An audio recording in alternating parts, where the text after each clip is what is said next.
Depuis que je suis petit, je suis obsédé par l'idée de vivre pour toujours. Et aujourd'hui, il y a des chercheurs qui ont peut-être trouvé la solution pour vivre au moins jusqu'à 150 ans.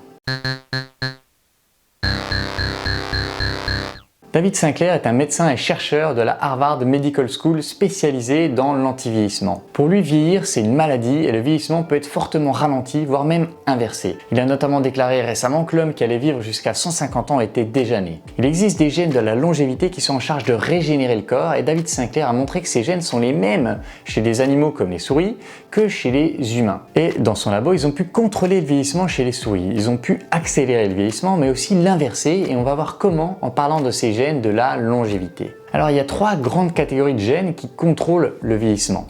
Il y a les gènes appelés sirtuins, c'est des gènes qui vont contrôler les processus épigénétiques. Donc SIR c'est pour Silent Information Regulator. Silent c'est pour rendre silencieuses des parties de l'ADN. Information c'est l'ADN et Regulator c'est pour dire qu'il régule l'activité des gènes de l'ADN. Donc en gros il joue sur la forme de l'ADN et cette forme va déterminer quels gènes sont activés ou non. Et selon Sinclair, le vieillissement est principalement dû au changement de forme de l'ADN avec le temps. Ensuite il y a les gènes responsables de la protéine AMPK.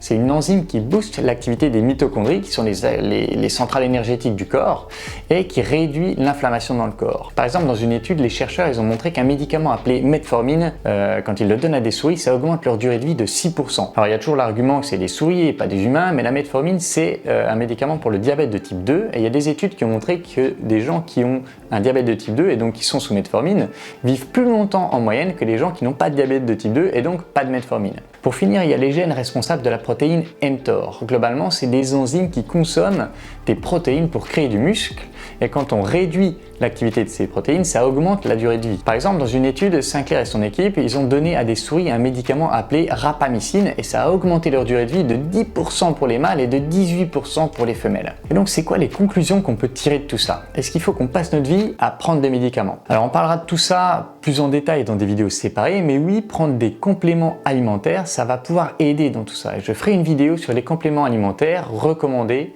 par David Sinclair. Après, appliquer des changements simples à son style de vie, ça va aussi contribuer à activer les gènes du rajeunissement. Là aussi, je vais faire des vidéos séparées sur chaque sujet, mais pour l'instant, sachez que les gènes de la longévité, ils sont principalement sensibles à des stress modérés. Par exemple, le fait de pratiquer le jeûne ou le fait de faire de l'exercice physique ou encore l'exposition à des températures extrêmes, autant pour le chaud que pour le froid, tout ça, ça va contribuer à faire marcher ces gènes dans le bon sens et donc réduire notre âge biologique. Et avec les recherches actuelles, David Sinclair, il suggère qu'on a déjà les connaissances pour augmenter nos vies de plusieurs dizaines d'années. Mais bon, je vais m'arrêter là pour cette vidéo. Si ce n'est pas déjà fait, abonnez-vous parce que dans les vidéos à venir, je vais parler plus en détail de ce qu'on va pouvoir faire concrètement pour obtenir des dizaines d'années de vie en plus dès maintenant.